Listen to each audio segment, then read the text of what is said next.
morning, students. How your lockdown time is going at home? Okay, we will discuss when we meet in school. Now open your science book. We will study some more topics of first chapter. That is other mode of nutrition in plants. Other mode of nutrition in plants. You already know that mostly plants are autotrophic, means they make their own food by photosynthesis. But some plants are heterotrophic, like animals, because they do not have chlorophyll, so that they can't perform photosynthesis. Just look here. Other modes of nutrition. Most of the plants have green pigments called chlorophyll and can make their own food. They are called autotrophic. Some plants, however, do not contain chlorophyll and hence cannot synthesize their food. They are called heterotrophic and depend for food on other organisms. Depending on their mode of obtaining food, all the heterotrophic plants can be divided into two main groups. The first one is parasites and second is saprophytes. Just like animals, some plants have also heterotrophic modes of nutrition. We will now discuss the two types of plants called parasites and saprophytes, which have heterotrophic mode of nutrition. What are parasites? Parasites who depend on other living plants for nutrition. This is the main difference between parasites and saprophytes. Parasite depends on other living plants for nutrition. They get their nutrition from the living plants. And saprophytes who get their nutrition from dead and decaying plants. Parasite depends on living plants and saprophyte depends on dead and decaying plants or animal remains. Okay. Now see on your book. A plant or animal which lives on or inside other organism called host, and the organism or the plant on which they depend on their nutrition are called host plants or host animals, and derives the food from it is called parasite. Those non-green plants who obtain their food from the living body of other plants are called plant parasites. The living organisms from whose body food is obtained is called host of the parasite. The parasite plants climb on the host plants from which they get all the food. A parasite plant produces certain special type of roots called sucking roots, which penetrate into the host plant. The parasite sucks the food materials from the host through these special roots. An example of parasite plant is Cuscuta. It is called Amar Bel in Hindi. I think you all know about Amar Bel. Cuscuta plant does not have chlorophyll, so it is not green in color. We can see Cuscuta plant as a yellow, tubular structure twining around the stem or branches of a tree. Just see here. This is Cuscuta plant or Amar Bel.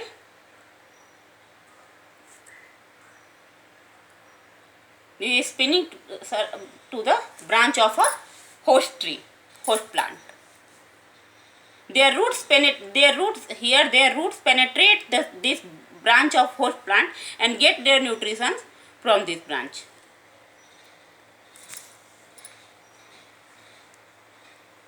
The tree on which Cuscuta plant climbs is called its host.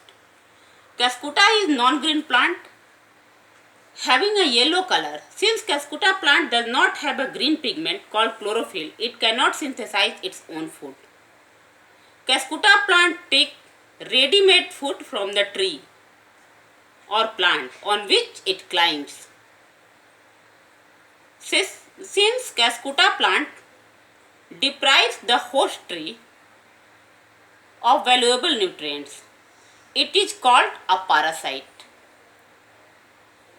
We find that Cuscuta plant depends on other plants for obtaining food. Therefore, Cuscuta plant has heterotrophic mode of nutrition. Please note that another name of Cuscuta is Dodar. In addition to Cuscuta, some other examples of plant parasites are mistletoe, wheat rust and corn smut.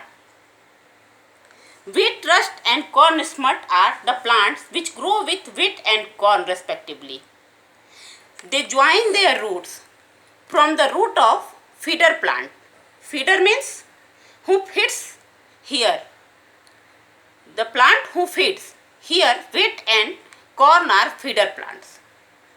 So they join with their roots and get nutrition. In the above discussion, at many places we have used the term plant parasite instead of just parasite. This is because many animals also live as parasites. For example, the animals such as lice, bedbug, leeches and mosquitoes which suck our blood are also parasites. Now the second one is saprophytes.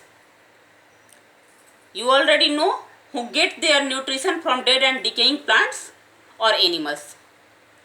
Those animals, those non-green plants which obtain their food or nutrition from dead and decaying organic matter are called saprophytes. Dead and decaying organic matter means dead and decaying plants and animal remains. The non-green plants called fungi, read as fungi, derive their food from dead and decaying organic matter.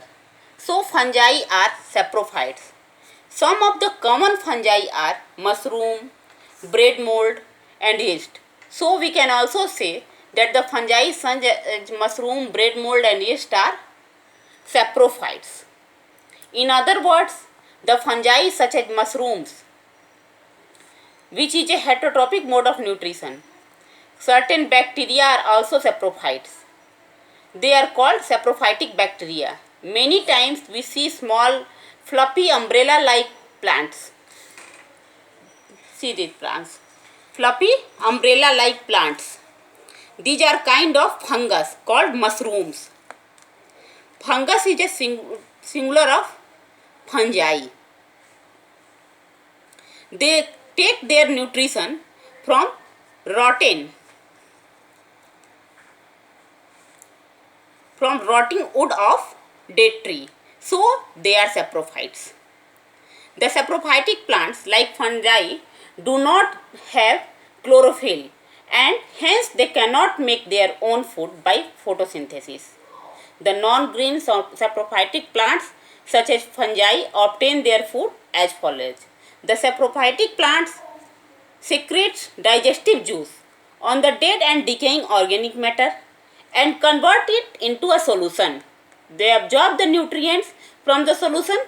This mode of nutrition in which plants take in nutrients from dead and decaying organic matter is called saprophytic nutrition. The plants which use saprophytic mode of nutrition are saprophytes. Saprotrophs. Here is an activity which you can do at your home, and I think you have already seen these activities without doing on yourself. Just let us see what is this. Take a slice of bread and moisten it with water. Keep it in a moist and warm place for 2 or 3 days. We will find that some fluffy patches appear on the surface of the slice of bread, just like this. These patches are fungus plants. The patches of fungus may be white, green, brown, black or many other colors. If we look at this sliced bread through a magnifying glass, the fungus plant growing on its surface will appear to be cotton-like thread spread on the slice of bread. We will now describe how the fungus grow on the slice of bread. The tiny spores of fungus plants are always present in air, but they are as small as we can't see with our naked eyes. When these tiny spores land on wet objects under warm conditions, they germinate and grow into new fungus plants. It was one such airborne spore which settled and grew on the moist slice of bread kept aside by us at a warm place for a few days. Please note that the spores are a kind of seeds of fungus plants. The spores are a kind of seeds of fungus plants. Fungi also grow on pickles, leather objects, cloths, and other articles which are left uncleaned in hot and humid weather for a considerable time. We have already seen these items and these fungi in our home. The growth of fungi may spoil many things during the rainy season. It is due to the growth of fungi that our leather suits kept in the house sometimes get spoiled during the rainy season, right? Fungi can be useful as well as harmful. They are useful also. For example, fungi such as mushroom and yeast are useful. Mushrooms are eaten as a vegetable, whereas yeast is used for producing alcohol. Some fungi are also used for making medicines. For example, penicillium fungus is used in making an antibiotic called penicillin. Fungi also cause diseases in plants and humans. Sometimes the whole crops standing in the fields are destroyed by fungus. The skin disease called ringworm in humans is caused by fungus. We also use yeast in bakeries to make bread, buns, etc. Now look here, we are going to know about some peculiar plants. I think you all are known one of these plants. Just guess. Yes, you are right. One of these are insectivorous plants and another is symbiotic plant. Symbiotic plants are maybe new for you. Don't worry, I will let you know about these plants. First, we should study about insectivorous plants. In addition to parasitic and saprophytic modes of nutrition in some plants, there are also some other plants whose mode of nutrition are somewhat peculiar. These are called insectivorous plants and symbiotic plants. Let us discuss this peculiar mode of nutrition in plants in details one by one. Insectivorous plants. These plants are green and perform photosynthesis. These plants green and also perform photosynthesis, but they grow in those areas where soil contains less nitrogen mineral. Therefore, they trap insects to fulfill the need of nitrogen compounds for their growth. See on your book. There are some green plants which obtain their food partly from soil and atmosphere and partly from small insects. Those green plants which obtain their food partly from insects and are called insectivorous plants. Insectivorous plants are also known as carnivorous plants. The insectivorous plants have specialized leaves to catch the insects.